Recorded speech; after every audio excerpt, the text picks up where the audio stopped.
Hollywood TV.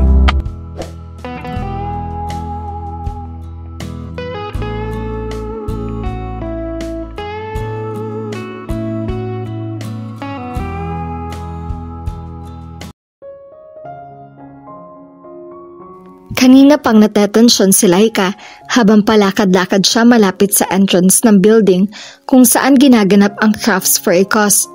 Isa iyong bazaar kung saan pulos recycled products lang ang maaaring ibenta at ang ilang porsyento ng kikitain ng mga kasali roon ay mapupunta sa mga nangangailangan. It was such a wonderful event for her that she wanted everyone she knew who could help to come and participate in their program.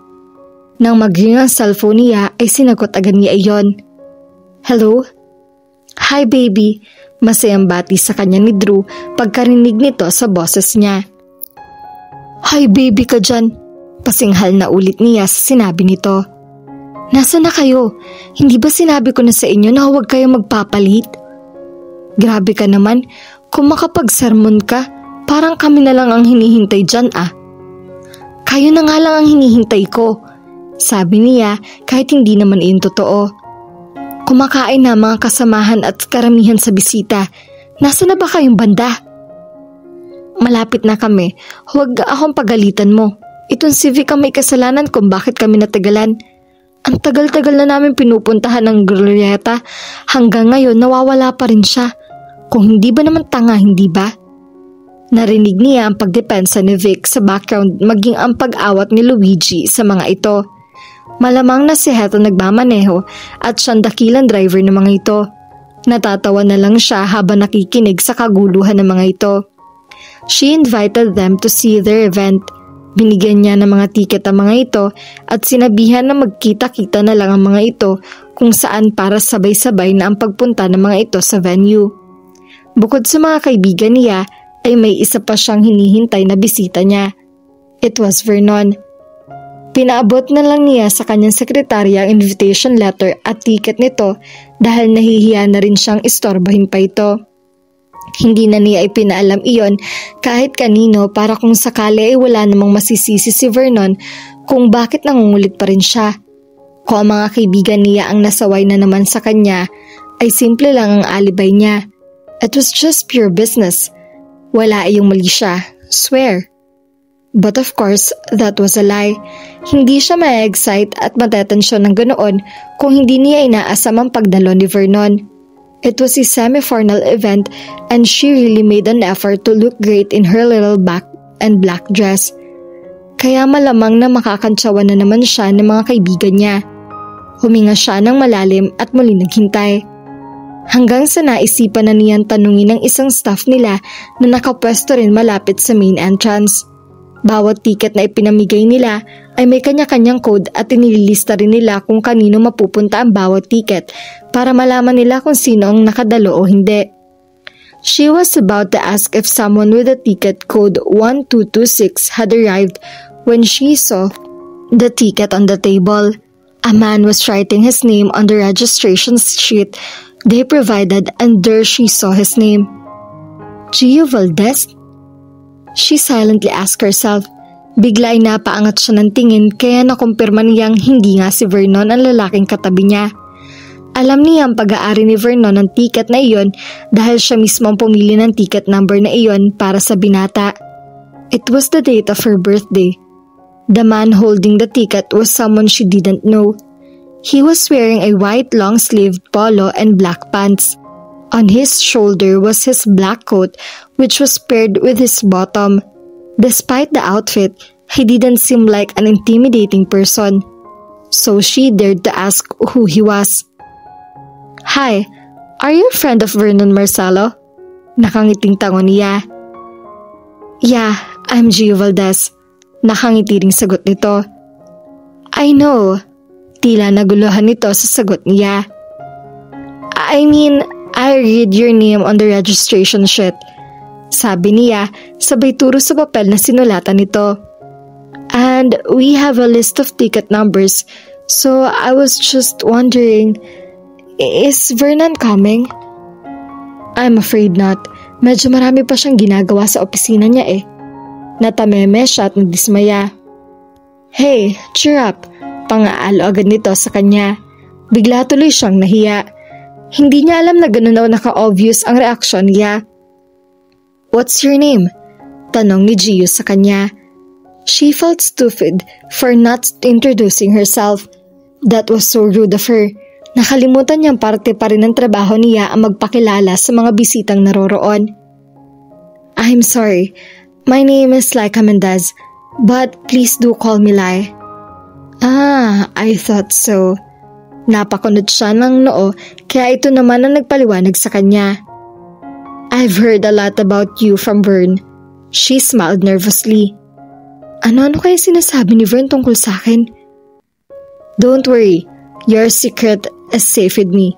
You really do like him, don't you? Pakiramdam niya ay nag-init ang mga pisngi niya sa kahihiyan.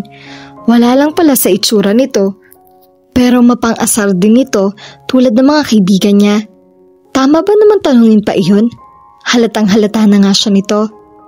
He also didn't give me the ticket. I was the one who grabbed it from him. Mukhang hindi rin naman kasi siya interesado kaya nang mabasa ko yung invitation, sabi ko ako na lang ang pupunta. I hope you don't mind. Napamaang siya dito. Of course I mind.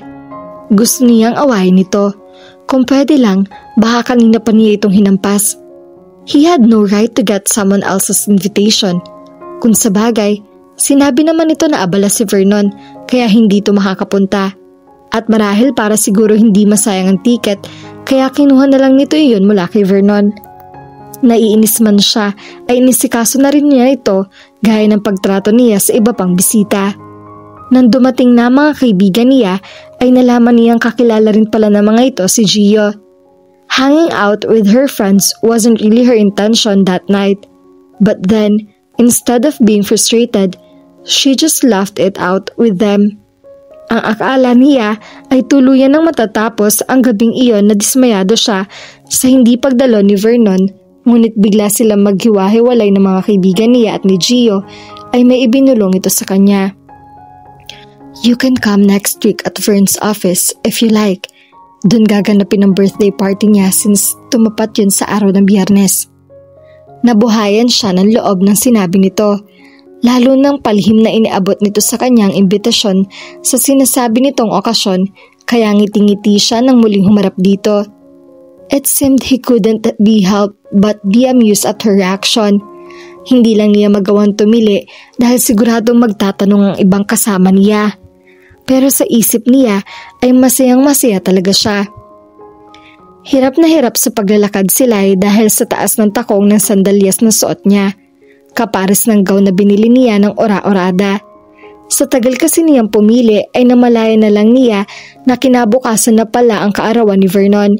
She really hated formal parties.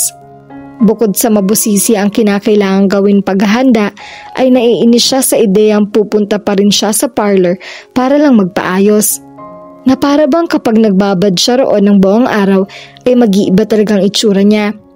But her Lola Leia said, she really looked nice, especially since she also lent her some of her jewelry. Pero hindi tapos doon ang pag-exert niya ng effort. Pagkatapos masiraan ng sasakyan ay napilitan siyang iwan na lang ang driver nila sa kalye.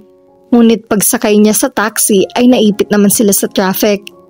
Despite being late, she finally made it into the venue. Inayusan ang function room ng opisina ni Vernon. Pagdating niya ay nakapwesto na sa kanya-kanyang upuan ng mga bisita. She was very nervous and was also excited.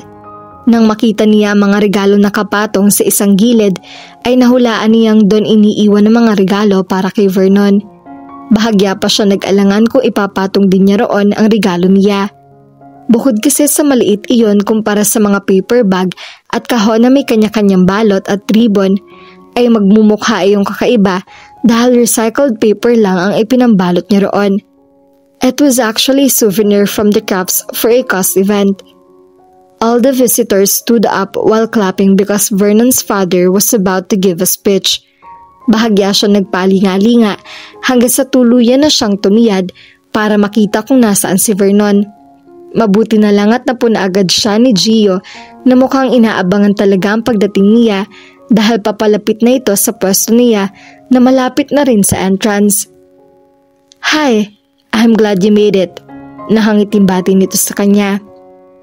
"Yeah, medyo na-traffic lang ako, pero mukha namang tao pa ako, hindi ba?"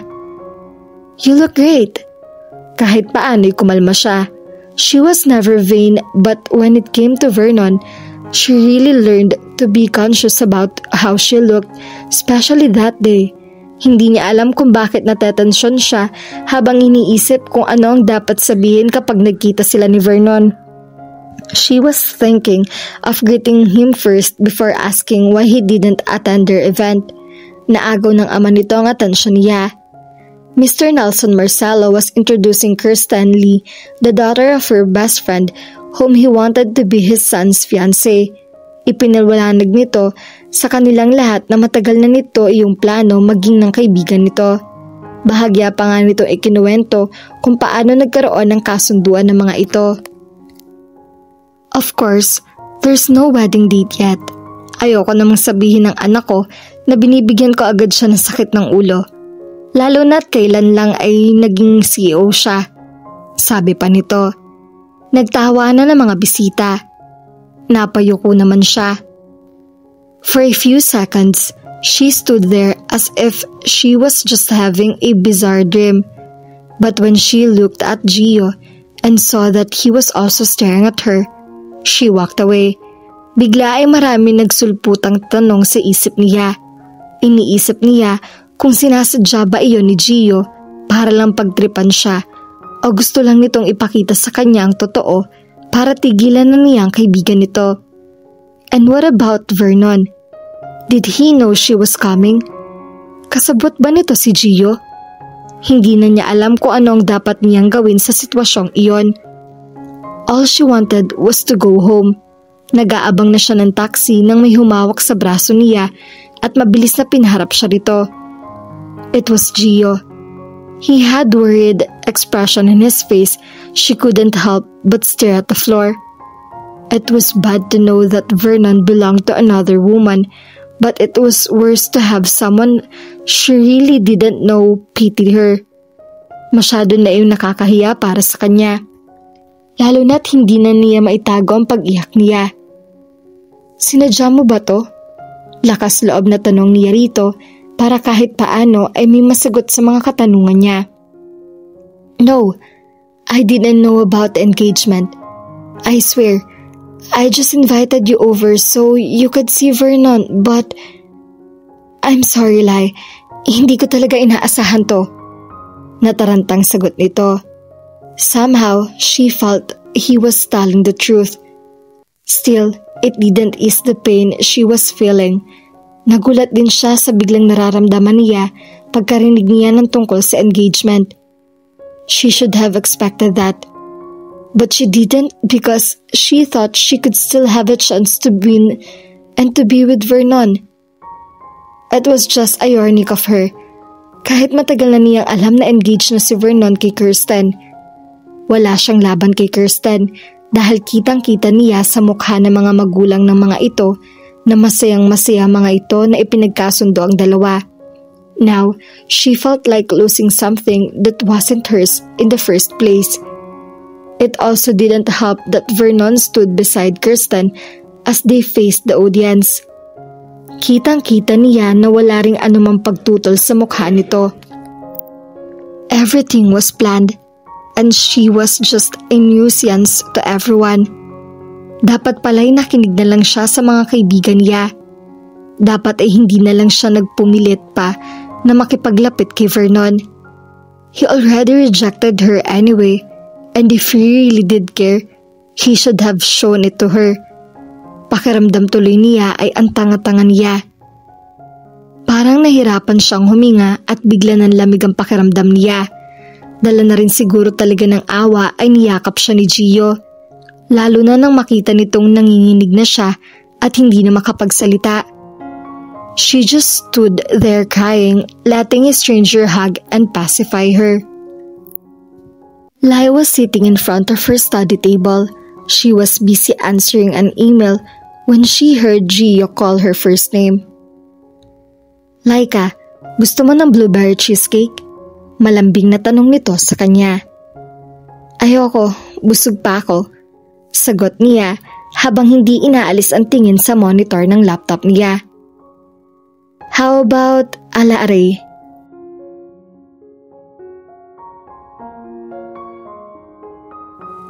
At dito na po nagtatapos ang ating kwento. Sabay-sabay po nating abangan ang susunod na kabanata. Maraming salamat po. God bless and stay safe.